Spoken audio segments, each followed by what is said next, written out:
que pongamos atención a la predicación de hoy.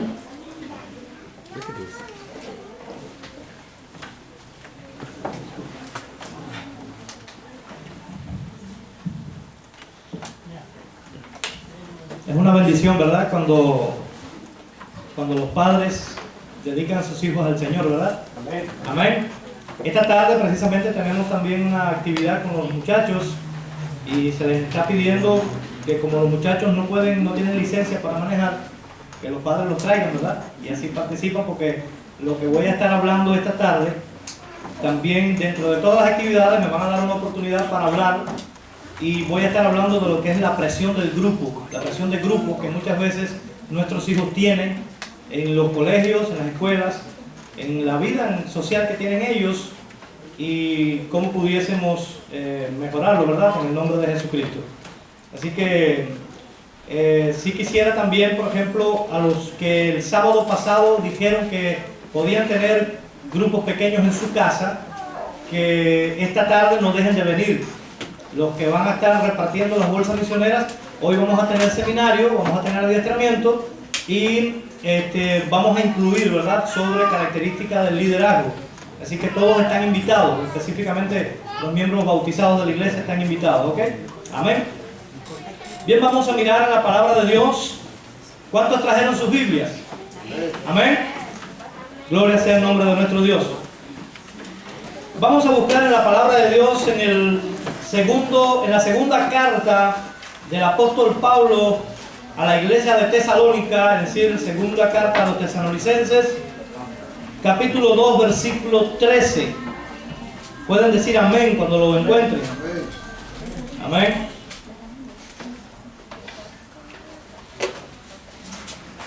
El título del mensaje de hoy es responsabilidades del cristiano ante la verdad. Yo les hago una pregunta: ¿cuántos creemos que tenemos la verdad? ¿Amén? ¿Cuántos la tenemos? Amén. Bueno, si dicen amén 2 o 3, levanten la mano mejor. ¿Cuántos creen que tienen la verdad? Amén. Amén. Hay unos cuantos que no creen que tienen la verdad. Hoy van aquí a salir de aquí sabiendo que la tienen, en el nombre de Cristo. Así que, hermanos, vamos a buscar segundo a los Tesalonicenses, capítulo 2, versículos del 13 en adelante. Amén. Leemos la palabra de Dios con toda la reverencia que se requiere, ¿verdad? Dijo el apóstol Pablo a esta iglesia: pero nosotros debemos dar gracias a Dios respecto a vosotros, hermanos amados por el Señor, de que Dios os haya escogido desde el principio para salvación mediante la santificación por el Espíritu y la fe en la verdad, a lo cual os llamó mediante nuestro Evangelio para alcanzar la gloria de nuestro Señor Jesucristo. Así que, hermanos, estad firmes y retened la doctrina que habéis aprendido, sea por palabra o por carta nuestra. Y el mismo Jesucristo, Señor nuestro, y Dios nuestro Padre, el cual nos llamó y nos dio consolación eterna y buena esperanza por gracia, conforte vuestros corazones y os confirme en toda buena obra, en toda buena palabra. Capítulo 3, versículo 1 dice: por lo demás, hermanos, orad por nosotros para que la palabra del Señor corra y sea glorificada, así como lo fue entre vosotros, para que seamos librados de hombres perversos y malos, porque no es de todos la fe, pero fiel es el Señor, que os afirmará y guardará del mal. Amén. Amén. Dios bendiga su palabra. Amén. En esta porción de la palabra de Dios hemos podido ver cómo Pablo le da ciertos consejos a la iglesia de Tesalonicenses, pero a la vez Pablo agradece a Dios. ¿Por qué? Por la fe que tienen estos hermanos, por la iglesia en sí. Pablo estaba hablando y dando gracias a Dios por una iglesia perfecta. No, ¿verdad? La iglesia de Tesalonicenses tenía sus problemas internos, tenía sus problemas que muchas veces hacía que muchas personas se apartaran de los caminos de Dios, porque donde quiera que hayan 2 o 3 reunidos en el nombre de Cristo, dice la palabra de Dios, allí estará Cristo, ¿verdad? Pero donde hay 2 o 3 reunidos en su propio nombre, normalmente a veces lo que hace es que los que vienen en el nombre de Cristo muchas veces se aparten. Y la iglesia de Tesalonicense tenía muchos de estos problemas también. Pero lo importante es aquí ahora, que nosotros como cristianos, que nosotros como personas que hemos creído en Dios, que hemos aceptado de una forma o de otra el Evangelio de Jesucristo, podamos ver que tenemos responsabilidades concernientes a la verdad. Anoche yo estuve hablando acá de los contactos que tengo en Facebook, que estamos predicando y que estamos debatiendo algunos pasajes de la Biblia, en especial sobre la gracia y sobre la ley de Dios. Y ayer estaba recordando yo, por ejemplo, el hecho de que este hermano que conversa conmigo me decía que una vez que ya uno acepta la gracia de Dios, ya Cristo guardó la ley, cumplió la ley, clavó la ley en la cruz, y ya por la vida que vivió Jesús, nosotros podemos hacer y deshacer si hemos aceptado la gracia de Dios en nuestras vidas. Este tipo de pensamiento cristiano es un tipo de pensamiento cristiano que abunda en el 99% de las iglesias cristianas que tenemos a nuestro alrededor. ¿Por qué? Porque se convierten en cristianos o en religiosos, seguidores de Cristo, pero no cristianos, pero que a la vez aceptan la gracia de Jesús, pero sin responsabilidad alguna. Y hay que tener una responsabilidad. ¿Por qué? Porque la palabra de Dios así lo afirma. La primera responsabilidad que tenemos como cristianos es creer la verdad. Creer la verdad. Nosotros, cuando decimos creemos la verdad, nosotros tenemos que definir qué es lo que creemos y qué es la verdad para nosotros. Según los versículos 13 y 14, ahí confirma que nosotros los cristianos debemos creer la verdad. ¿Cuál es la verdad que debemos creer? Yo les hago la pregunta otra vez, no de hoy, sino ya de unos sábados atrás. ¿Cuántos de los que estamos aquí creen en Dios? ¿Amén? Amén. ¿Cuántos de los que estamos aquí creen en Dios? Amén. Ah, ahora sí. Ahora, ¿cuántos de los que estamos aquí le creen a Dios? Amén. No es lo mismo, siempre lo digo, se parecen, pero no es lo mismo.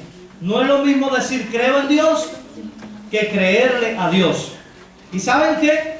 En la Biblia dice que los demonios creen y tiemblan. ¿Saben por qué? Porque no solamente creen, sino que le creen a Dios. Saben el poder que Dios tiene porque ellos vivieron con Dios. Y saben a qué atenerse cuando Dios se acerca. Por eso es que si aún los demonios tienen esa reverencia, ¿cuánto más no deberíamos tener nosotros, verdad? No solamente creer en Dios, sino también creerle a Dios directamente. Ahora, ¿cuál es la verdad que realmente nosotros debemos creer? Primero, miren hermanos, vamos a ir mirando palabras claves en los versículos 13 y 14. Dice que somos amados por el Señor, dice. Pero nosotros debemos dar siempre gracias a Dios respecto a vosotros, hermanos, ¿qué cosa? Amados. Vayan siguiendo la lectura, ¿verdad? Vayan siguiendo la lectura y allí vayan subrayando cada palabra clave que yo les diga. ¿Por qué? Porque esto les va a ayudar a ustedes en su responsabilidad como cristianos a partir de ahora hasta que Cristo venga. Somos hermanos amados por el Señor. Primera verdad que tenemos que entender como cristianos es que somos amados por el Señor. Dice, de que Dios os haya escogido. No solamente hemos sido amados por el Señor, sino que hemos sido escogidos por Dios. Desde el principio para la salvación, mediante la santificación por el Espíritu Santo, o mediante la obra santificadora del Espíritu Santo, como dice la versión que leyó nuestro hermano Julio aquí en la lectura bíblica. Es decir que en el versículo 13 nos está confirmando que en la fe que tenemos en la verdad, que cuando creemos en la verdad, esa verdad es que somos amados, escogidos y santificados. Pero en el versículo 14 dice otra palabra, de lo cual confirma la verdad que la cual tenemos que creer. Dice, a lo cual os llamó mediante nuestro evangelio para alcanzar la gloria de nuestro Señor Jesucristo. Es decir, hermanos, que ustedes, la verdad que hoy debe tenerlos a ustedes en esta iglesia, la verdad que hoy ustedes tienen que creer, que es la primera responsabilidad que tiene el creyente, porque muchas veces decimos, voy a la iglesia, me bauticé, soy cristiano, y no sabemos cuál es la verdad que creemos. Y debemos tener conciencia de que nosotros primeramente somos amados, somos escogidos, somos santificados y somos llamados directamente por Dios para la vida eterna. Cuando usted como cristiano cree en esta verdad, ya se acabaron esas agonías del cristiano. Van a pasar pruebas, van a pasar situaciones, van a pasar crisis, sí, pero las vamos a enfrentar de modo diferente, porque ya tenemos una verdad en la cual podemos sujetarnos. Jesucristo murió por cada uno de nosotros, y esa muerte de Jesucristo nos trae a nosotros el conocimiento por medio del Espíritu Santo de que hemos sido amados por Dios, porque si no, Dios no hubiese dado a su Hijo por cada uno de nosotros. De que hemos sido escogidos. Hermanos, miren, ¿cuántos de los que están aquí creen que son salvados ya? ¿Amén? ¿Cuántos creen que son salvados? Porque muchas veces hemos escuchado oraciones en las cuales el cristiano que se supone que está salvado dice, Padre, cuando tú vengas, sálvanos. En nuestras oraciones tiene que eliminarse ese concepto y decir, Padre, cuando tú vengas, sálvanos. Ya eso no se debe decir. Nosotros estamos seguros de la salvación ahora. Y debemos estar seguros de la salvación porque hemos sido amados, hemos sido escogidos, hemos sido santificados y hemos sido, ¿qué cosa? Llamados por el Señor. Todos los que están aquí tienen un llamado especial. ¿Saben por qué? ¿Saben por qué? Porque hoy estás tú aquí. Estaba yendo yo ayer un sermón en Radio Adventista. No sé ya cuántos han estado localizando la Radio Adventista de Los Ángeles. Ahí uno de los locutores de Buenas noches, Señor, lo conocí, es de allí de Hollywood Panic, y me hizo una entrevista hace poco y ya me dio, de paso me dio cómo localizar la radio por internet.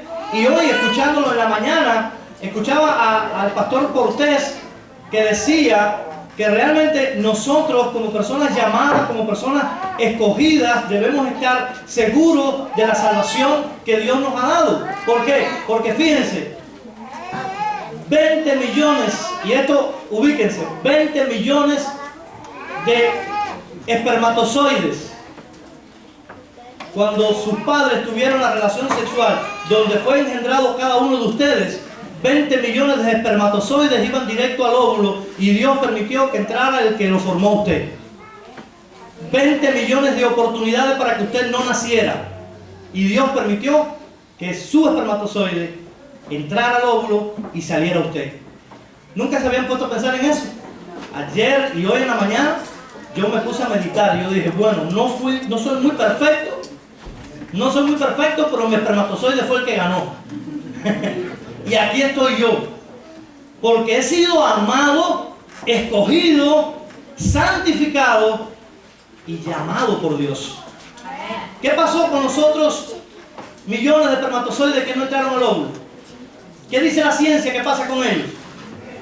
Mueren, ya se desecharon.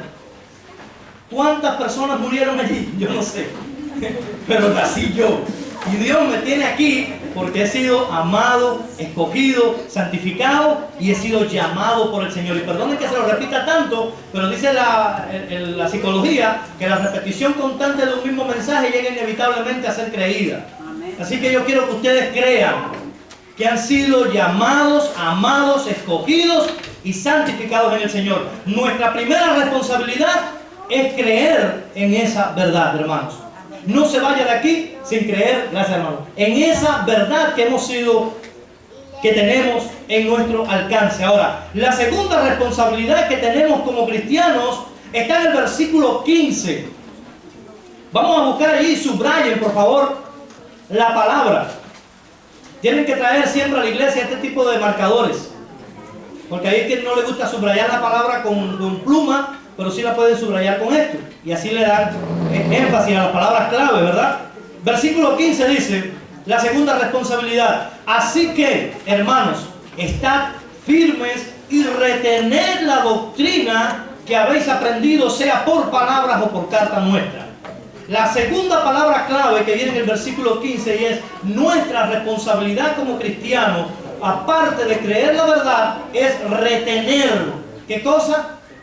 La doctrina que hemos aprendido, ya sea por palabras o por carta de la Biblia. Es decir, aquí está la palabra de Dios. Y hemos aprendido una doctrina. Y estamos en riesgo de que la doctrina constantemente se esté cambiando.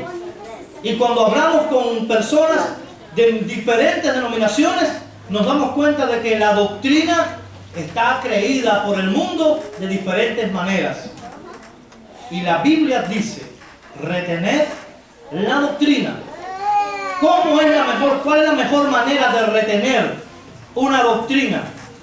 Es el otro paso que tenemos que hacer como cristianos, que está en los versículos 16 y 17. Vamos a mirar allí, que de qué forma retengo la doctrina, de qué forma puedo retener la verdad que tengo y la doctrina que se me enseña en la palabra de Dios.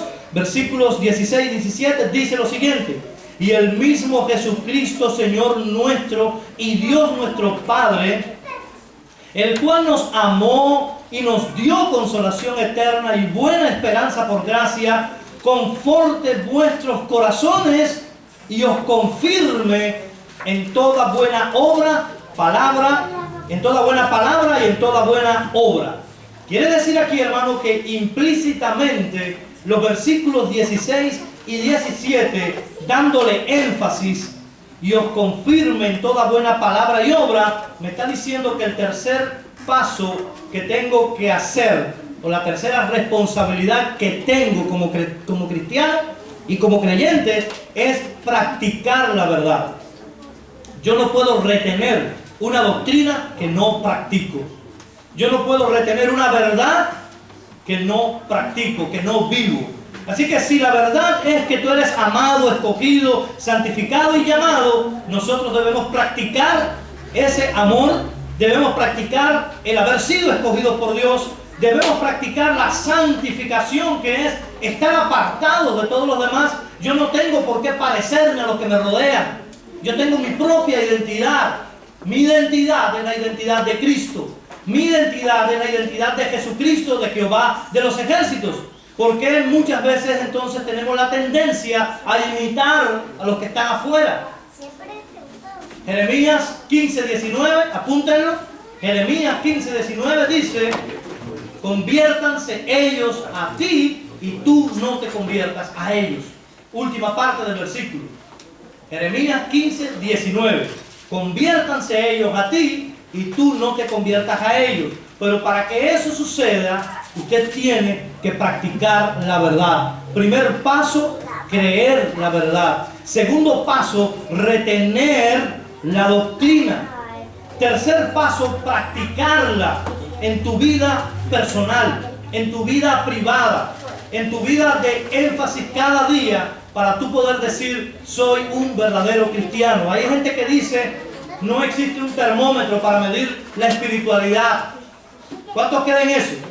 No existe un termómetro para medir la espiritualidad. Hay un termómetro que existe, sí, cuando usted maneja en el freeway. Allí usted sabe si usted es cristiano o no. Cuando se detiene el tráfico, cuando pasa algo, cuando va todo lento y usted está apurado, ahí definen, mírate, el termómetro, míralo. ¿Qué tipo de cristiano usted es? Que a veces que estamos locos por bajar del auto y empujar al que está delante para que se apure. ¿Verdad? Y eso es por poner un ejemplo de termómetros. Existen muchos termómetros, hermanos, que pueden definir realmente qué tipo de cristiano soy.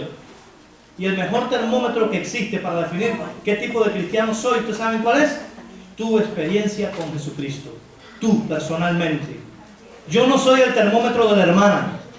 Yo no soy el termómetro del hermano Leo. Yo no soy el termómetro de ninguno de ustedes. Yo soy el termómetro mío. Porque yo sé de qué pata estoy cojeando. ¿No es así como dice el dicho? Yo sé de qué pata cojeo yo. Yo sé cuáles son mis pecados. Yo sé lo que tengo oculto en mi corazón. Y lo sabe Dios. Así que, dice aquí, debo creer la verdad, debo retener la verdad y debo practicar en mi vida la verdad. Y tenemos que hacerlo a conciencia. Tenemos que hacerlo con la seguridad de que estamos haciendo lo que a Dios le agrada. Y por último, una cuarta cosa que tenemos que hacer, o una cuarta responsabilidad que tenemos como cristianos, está registrada en los versículos del capítulo 3, versículo 1, y los versículos 2 y 3 vienen siendo ya como que la promesa que Dios da por hacer todo lo anterior, por cumplir con nuestra responsabilidad. Dice aquí, y vamos a subrayar la palabra clave, capítulo 3, versículo 1, por lo demás, hermanos, orad por nosotros para que la palabra del Señor corra y sea glorificada, así como lo fue entre vosotros. Aquí en este versículo está la cuarta responsabilidad. Y está también en forma implícita, es decir, no está claro. Tenemos que sacarlo del texto. Dice, oren por nosotros para que la palabra del Señor, ¿qué cosa? Ahora, aquí en la gramática hay una personificación. Hay una presopopeya, como le llaman también en lo que es la gramática, la lengua castellana. La palabra del Señor corra. Está diciendo que literalmente a la palabra de Dios le van a salir pies para que corra. ¿De qué forma la palabra de Dios corre? ¿Cómo? Cuando el cristiano que está comprometido, cuando el cristiano que cree la verdad, que retiene la verdad y la doctrina, cuando el cristiano que está viviendo la verdad, la comparte. Nosotros no podemos callar y nos va a pasar como al profeta Jeremías, cuando no le daba el deseo de hablar y dar el mensaje de Dios. ¿Qué decía Jeremías? Dice que había un fuego en su interior que ardía por estar callándose lo que tenía que estar hablando. Y nosotros los seres humanos somos así. Nos callamos lo que tenemos que hablar y hablamos lo que tenemos que callar, ¿verdad? Y nosotros no podemos hacer eso. ¿Saben? Hay uno de los pastores evangélicos más grandes que ha existido en la historia, ahora mismo no recuerdo su nombre, pero lo publiqué en mi muro de Facebook. Dice que una manifestación de que ha sido bautizado con el Espíritu Santo no es hablar en lengua, sino retener la lengua que tienes. No es el problema de hablar en muchas lenguas, sino que sepas retener la lengua que ya tienes, ¿verdad? Y nosotros como cristianos tenemos que saber dominar nuestra lengua. Y cuando decimos saber dominar nuestra lengua es ¿qué cosa? Decir lo que se tiene que decir y callar lo que se tiene que callar. Y una de las cosas que tenemos que hacer como cristianos, como responsabilidad nuestra, hermanos, es compartir la verdad. ¿Qué va a suceder cuando compartimos la verdad? Versículos 2 y 3, y con él podemos cerrar.